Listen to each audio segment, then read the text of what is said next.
Hello friends, स्वागत है आपका हमारे YouTube channel MP sky academy में। आज के इस वीडियो में हम लेसन प्लान बनाना जानेंगे। और लेसन प्लान बनाने के लिए आपको लेसन प्लान वही जिसको हिंदी में पाठ योजना कहते हैं। ये जो लेसन प्लान है वो सिंचाई पर बना हुआ है। ज्योग्राफी का ये टॉपिक है। लेसन प्लान बनाने के लिए आपको सबसे पहले इस तरीके से ऊपर लिखना होता है विद्यालय का नाम। विद्यालय उस विद्यालय का नाम जहाँ पे आपकी टीचिंग लगी हुई होती है। और फिर उसके बाद आपको इस तरह से बॉक्स बना करके उसमें ये सारी चीज़ें लिखनी होती हैं, जैसे डेट हो गया, सब्जेक्ट हो गया, ये सब आप इसमें लिखेंगे। डेट, जिस डेट में आप इस लेसन प्लान को वहाँ पढ़ाने जा रहे हैं वो डेट रहता है। विषय में सामाजिक विज्ञान और उप विषय में आप इन चारों विषय इतिहास, भूगोल, नागरिक शास्त्र, अर्थशास्त्र, इन चारों में से जो पढ़ाने जा रहे हैं वो लिखेंगे। क्लास लिखेंगे और चक्र में जिस घंटे में आप पढ़ाने जाते हैं वो अवधि में जितने टाइम तक आप पढ़ाएंगे वो टाइम रहता है। फिर प्रकरण, प्रकरण यानी कि टॉपिक, जो टॉपिक आप पढ़ाने जा रहे हैं वो टॉपिक यहाँ पर लिख देंगे, सिंचाई। इसके बाद से आपको लिखना होता है उद्देश्य। उद्देश्य में सामान्य उद्देश्य होता है और विशिष्ट उद्देश्य। सामान्य उद्देश्य जो होता है वो पूरे विषय से संबंधित होता है। जैसे कि आप भूगोल पढ़ा रहे हैं तो भूगोल का जो उद्देश्य रहेगा वो पूरा इसमें आपको लिखना है। जैसे पहला है छात्रों में भूगोल विषय के प्रति रुचि उत्पन्न करना। दूसरा, छात्रों को भूगोल विषय के सिद्धांतों, नियमों, तथ्यों से अवगत कराना। तीसरा, छात्रों में भूगोल विषय के प्रति तार्किक दृष्टिकोण विकसित करना। चौथा है छात्रों में भूगोल विषय के प्रति मानसिक शक्तियों का विकास करना। फिर पांचवा है छात्रों को मानव जीवन एवं भौगोलिक परिस्थितियों की क्रिया प्रतिक्रिया तथा पारस्परिक संबंधों को ज्ञात कराना। फिर छठा है छात्रों में आदर्श नागरिक गुणों का विकास करना। सातवां, छात्रों में विश्व बंधुत्व की भावना जागृत करना। आठवां, छात्रों में राष्ट्र प्रेम, देशभक्ति की भावना का विकास करना। नेक्स्ट है छात्रों में वसुधैव कुटुंबकम, विश्व शांति एवं लोक कल्याण की भावना का विकास करना।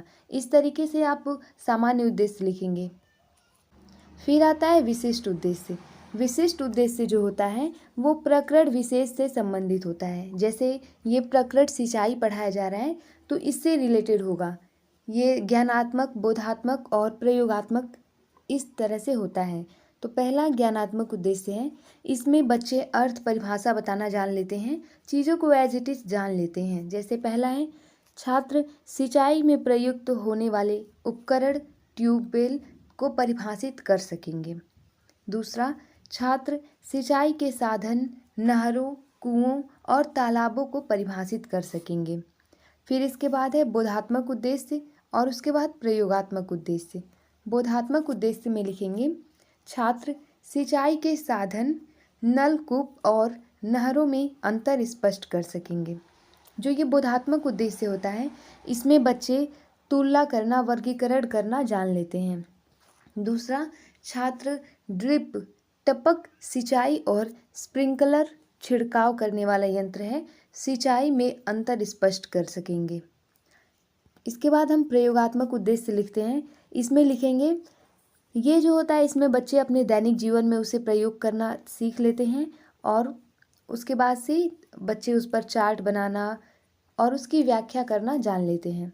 जैसे पहला है छात्र सिंचाई में प्रयुक्त होने वाले उपकरण, नलकूप का प्रयोग अपने दैनिक जीवन में कर सकेंगे। दूसरा, छात्र सिंचाई के साधन, नहरों, तालाबों, नदियों को चित्र बना करके अपनी अभ्यास पुस्तिका पर चित्रांकित कर सकेंगे। इस तरीके से आप लिखेंगे। फिर उसके बाद आता है सहायक सामग्री। सहायक सामग्री में वो चीज़ें होती हैं जो आप लेकर के जाते हैं टीचिंग के टाइम, यानी शिक्षण के समय जिन भी चीज़ों की ज़रूरत पड़ती है वो इसमें लिखते हैं। जैसे चौक, डस्टर, तालाब और नदियों निर्मित चार्ट। जैसे ये तालाब की ज़रूरत नहीं, ये चार्ट पेपर पर बना हुआ रहता है कि ये तालाब है, ये नदियाँ हैं, लपेट श्यामपट्ट, इन सब चीज़ों की ज़रूरत पड़ती है। फिर उसके बाद पूर्व ज्ञान लिखेंगे। पूर्व ज्ञान में लिखते हैं छात्र तालाबों, नदियों और कुओं को पहले से जानते हैं। फिर उसके बाद से हम लिखते हैं प्रस्तावना प्रश्न। प्रस्तावना प्रश्न, जैसा कि आपको पता होगा कि प्रस्तावना प्रश्न में 3 से 5 प्रश्न पूछा जाता है और उतने में ही अपना जो प्रकरण होता है वो बच्चों से निकलवाना होता है। जो भी प्रश्न पूछा जाता है वो जिग जैग मोशन में पूछते हैं। जैसे आपको इस तरह से पहले एक कॉलम बना लेना है, छात्र क्रमांक, छात्राध्यापक कथन। अगर आप छात्राध्यापिका हैं तो यहाँ छात्राध्यापिका लिखेंगे और इधर छात्र छात्रा कथन। इसमें पहला प्रश्न पूछा गया है, बच्चों आप लोग किस जिले में रहते हैं? तो बच्चे बताएंगे जिन भी जिलों में रहते होंगे, जैसे कि इसमें बच्चों ने बताया देवरिया जिले में। फिर दूसरा है, देवरिया जिले की अधिकांश जनसंख्या कहाँ निवास करती है? तो बच्चे बताएंगे गाँवों में निवास करती है। तीसरा, गांव के लोगों का मुख्य व्यवसाय क्या है? और गांव के लोगों का मुख्य व्यवसाय बच्चे बताएंगे कृषि, यानी कि लोग किसानी है, मतलब किसान है ज़्यादातर लोग, तो कृषि करके उनका यही मुख्य व्यवसाय है। चौथा है कृषि, और ये जिग जैग मोशन में चल रहा है। आप जैसा देखते होंगे कि इसमें जिग जैग मोशन में ये सारे प्रश्न पूछे जा रहे हैं। जैसे कि ये गांव इसका आंसर आया था, गांव से प्रश्न पूछा गया। कृषि आंसर आया, अब कृषि से प्रश्न पूछा जाएगा। यही जिग जैग मोशन होता है, टेढ़ा मेढ़ा इस तरह से चलेगा। कृषि करने के लिए जब नहरों का पानी खेतों में आता है तो उसे भूगोल की भाषा में क्या कहते हैं?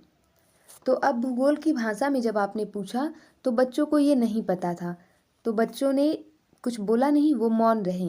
तो यही यहाँ पर समस्यात्मक प्रश्न बन गया। तो समस्यात्मक जहाँ पे आ जाता है वहीं आपका प्रकरण निकल जाता है। तो आप उद्देश्य कथन करेंगे, जैसे कि छात्रों आज हम सिंचाई तथा सिंचाई में प्रयुक्त होने वाले साधनों का विस्तृत अध्ययन करेंगे। इस तरीके से आप बता देंगे। फिर आप लिखना होता है प्रस्तुतिकरण। प्रस्तुतिकरण में आपको फिर इस तरह से कॉलम बनाना है। पहला शिक्षण बिंदु लिखेंगे, फिर छात्राध्यापक, अगर छात्राध्यापिका है तो छात्राध्यापिका कथन, और इधर छात्र छात्रा कथन, इस तरह से लिखेंगे। फिर कुछ बच्चों से कुछ प्रश्न पूछेंगे, विकासात्मक प्रश्न। उसमें पहला प्रश्न है, बच्चों आप लोग किस ब्लॉक में रहते हैं? बच्चों ने बताया लार ब्लॉक, कोई भी ब्लॉक हो सकता है। दूसरा, लार ब्लॉक के अधिकांश लोग कहाँ निवास करते हैं? बच्चों ने बताया गाँव में। फिर उसके बाद से तीसरा प्रश्न है, गाँव के लोगों का मुख्य भोज्य पदार्थ कौन कौन सा है? तो बच्चे अपना अपना बताएंगे, जो भी है चावल, गेहूँ, दाल आदि। आपको इन्हीं में से पूछना है, चावल, गेहूँ, दाल हमें कहाँ से प्राप्त होता है? तो बताएंगे बच्चे खेतों से। पांचवा है, खेतों में जब नहरों तथा नलकूपों का पानी आता है तो उसे भूगोल की भाषा में क्या कहते हैं? यही समस्यात्मक प्रश्न था। सिंचाई को अब आप शिक्षण बिंदु में लिखेंगे। ये जो सिंचाई लिखा हुआ है इसको आपको यहाँ पे लिखना है शिक्षण बिंदु में। शिक्षण बिंदु में लिखेंगे और फिर उसकी व्याख्या करेंगे। आप उसकी व्याख्या करके बच्चों को बताएंगे कि सिंचाई क्या होता है। जैसे इसमें बताया गया है, फसल की स्वस्थ वृद्धि के लिए मिट्टी की नमी को बनाए रखने की आवश्यकता होती है, जिसके लिए विभिन्न अंतराल पर खेत में जल देना सिंचाई कहलाता है। सिंचाई का अर्थ है तर करना या भिगोना होता है, और इसे छात्र छात्राएं ध्यानपूर्वक सुनेंगे। फिर उसके बाद आपको लिखना है, ध्यान रहे कि आप जिस भी पेज पर ये लिखेंगे, जैसे कि ये नेक्स्ट पेज पर लिखा गया है, तो आपको उस पेज पर भी ऊपर लिखना है शिक्षण बिंदु, छात्राध्यापक या छात्राध्यापिका कथन, इधर छात्र छात्रा कथन। ये हर एक पेज पर लिखना है जहाँ भी आप प्रस्तुतिकरण देंगे। फिर सिंचाई के बारे में अभी आप बच्चों को और भी बता रहे हैं, तो आप लिखेंगे उसमें क्या क्या लिखेंगे। इस तरीके से आपको पूरा व्याख्या कर देना है, और व्याख्या करने के बाद से आप जो भी लिखेंगे ये सारा कुछ व्याख्या में लिख देना है, और इधर छात्र छात्राएं कथन को ध्यानपूर्वक सुनेंगे, ये लिखना है। फिर इसमें बोधात्मक प्रश्न पूछना है। बोधात्मक प्रश्न आपको बीच बीच में पूछते रहना है। जैसे पहला है, खेतों में पानी भरने की प्रक्रिया क्या कहते हैं? इसको क्या कहते हैं? बच्चे बताएंगे सिंचाई कहते हैं। फिर उसके बाद से दूसरा है, सिंचाई के प्रमुख साधन कौन कौन से हैं? तो इसमें बताया जाएगा नहर, तालाब, कुएं और नलकूप आदि। तीसरा है, सिंचाई कितने प्रकार से होती है? तो ये समस्यात्मक प्रश्न बन जाएगा बच्चों। तो फिर इसको अब बताना होगा बच्चों को। शिक्षण बिंदु में लिखेंगे सिंचाई के प्रकार, सिंचाई के प्रकार लिख करके और फिर इसकी व्याख्या करेंगे। इसमें लिखेंगे जहाँ पानी की मात्रा कम होती है वहाँ आजकल सिंचाई दो प्रकार की जाती है। पहला है ड्रिप यानी टपक और दूसरा है स्प्रिंकलर या छिड़काव, इस तरीके से। फिर पहले वाले को आप व्याख्या करेंगे। पहले वाले की सामान्यतः बागानी फसलों जैसे फल फूल साग सब्जी साग भाजी आदि की सिंचाई टपक पद्धति द्वारा की जा रही है। दूसरा स्प्रिंकलर छिड़काव, खाद्यान्न फसलें जैसे गेहूँ मटर इत्यादि फसलों की सिंचाई स्प्रिंकलर पद्धति द्वारा की जाती है।